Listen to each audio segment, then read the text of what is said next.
لبيك يا حسين لبيك يا حسين لبيك يا حسين. تقریر کرنے سے پہلے انشاءاللہ گزارش ہے وہی کہ جتنے بھی محتاج دعا ہیں ہمارے برادران مومنین الگ الگ دنیا کے صحنوں میں ہیں اور یہاں پر بھی اس ملک میں نارتھ امریکہ میں یورپ میں جو بھی حالت پریشانی میں ہے تو مل کر 5 مرتبہ اما یجیبو کی تصویر پڑھتے ہیں. بسم اللہ الرحمن الرحیم اما یجیبو المضطر اذا دعا ویکشف السوء اما یجیبو المضطر اذا دعا ویکشف السوء اما یجیبو المضطر اذا دعا ویکشف السوء اما یجیبو المضطر اذا دعا ویکشف السوء اما یجیبو المضطر اذا دعا ویکشف السوء. بآواز بلند صلوات. اللهم صل على محمد وآل محمد وعجل فرجهم. التجا ہے برادران تھوڑا آگے چاہیے جو پیچھے سے آئیں گے انشاءاللہ ان کو کوئی پریشانی نہ ہو. بآواز بلند صلوات. اللهم صل على محمد وآل محمد وعجل فرجهم. اعوذ باللہ من الشیطان اللعین الرجیم. بسم اللہ الرحمن الرحیم.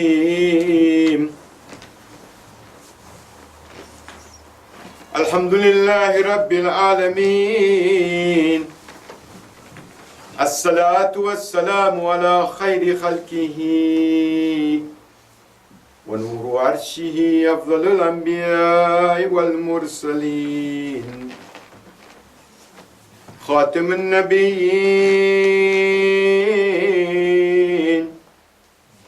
شفیع المذنبین رحمت للعالمین الرسول المصدق محمود الاحمد ابو القاسم محمد. اللهم صل على محمد وآل محمد وأهل بيته الطيبين الطاهرين المعصومين. رب اشرح لي صدري ويسر لي أمري واحلل عقدة من لساني يفقهوا قولي. أما بعد فقد قال الله حق سبحانه وتعالى في القرآن الحكيم وفرقان المجيد وقوله الحق. بسم الله الرحمن الرحيم. ونادى يا نوح ربه فقال ربي إن ابني من أو أحولي وإن وعدك الحق وأنت الأحكم الحاكمين. صلوات پر محمد. اللهم صل على محمد وآل محمد وعجل فرجهم. جیسے میں نے تقریباً بار بار دہرایا ہے اور دہراتا رہوں گا جب تک آپ کا مہمان ہوں اور جب تک میں جناب سیدہ کا ملازم ہوں، نوکر ہوں، کہ صلوات اگر ہمیں پڑھنی ہے تو کوئی بھی شرم احساس نہ کیا کرو. یہ وہ عبادت ہے، میں نے کہا ہے اور دوبارہ کہوں گا. ہماری ذہنیت میں نقش ہونی چاہیے بات کہ جس میں اللہ شامل ہے، ملائکات شامل ہے، سب انبیاء شامل ہے، اور ہمیں موقع دیا جاتا ہے کہ تم بھی شامل ہو جاؤ. تو درود بھیجے محمد وآل محمد پر. اللهم صل على محمد وآل محمد وعجل فرجهم. تھوڑا آ جائیں آگے. میسی اذان محترم، شرف ہے مجھے ملا جناب سیدہ سے آپ کی خدمت میں حق سبحانہ و تعالی کی ام الکتاب قرآن مجید سے سورہ ہود کی آیت نمبر 45 میں آپ کے سامنے پیش کر رہا ہوں. اور آج کا جو موضوع ہے وہ ہے رشتہ اور رشتے داری. باواز بلند صلوات. اللهم صل على محمد وآل محمد وعجل. بسم اللہ. بسم اللہ آقا. باواز بلند صلوات. اللهم صل على محمد وآل محمد. اور دیگر صلوات. اللهم صل على محمد وآل محمد وعجل. شکر. جزاک اللہ. اللہ سبحانہ و تعالی، میں انگریزی میں پہلے بولوں گا اور اس کے بعد انشاءاللہ اردو کی تقریر تھوڑی تفسیر میں ہوگی. Allah subhanahu wa ta'ala has said in this particular ayah mubarakah, He says, and Nuh called out, Nabi Nuh, and said, my Lord, indeed, my son is of my family. And indeed, you promised, and it is true, you are the most of the best of the judges. And he said, Allah subhanahu wa ta'ala replies him, oh no, indeed, he is not of your family. He is not of your family. Indeed, he is one whose word was rather than righteous. It was not righteous. So, ask me not. No, don't ask me that about which you have no knowledge. No. Why? Indeed, I advise you and no, lest you be amongst the ignorant. Allahu Akbar. Allah subhanahu wa ta'ala has said something absolutely magnanimous. MashaAllah. What he has said here is, tawajjuh hai na? Bawazi buland salawat.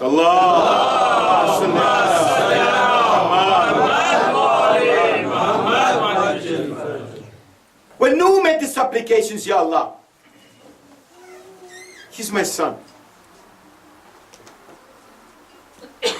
What should I do? Situation, huh? What should I do? Allah subhanahu wa ta'ala replies him, he may be your son biologically, but because you are Payghambar, you are Ma'asum, what I sent you, what he has done by his action, by defying you, now he is not even your awlad. And this thing is so beautifully explained. The name of this son, anybody? What was his name? نبی نوح کا یہ جو بیٹا تھا جس نے گستاخی کی تھی اس کا نام کیا تھا؟ مجھے کوئی بتائے گا؟ نو ٹھیک ہے، کنان. اس کا نام کنان تھا. And Allah said to Nuh, that is not your family. Why? Because he's an infidel. He did not believe in Allah subhanahu wa ta'ala. We talked about faith and trust yesterday, yes? Yeah. He did not have no trust on Allah subhanahu wa ta'ala. He trusted the mountaintop. How will I drown? The mountain is so high. And Allah says no. And now look at the difference. Nuh is the biological son of, this Canaan is the biological son of Nabi Nuh. And he's outstepped. And who was Salman Farsi?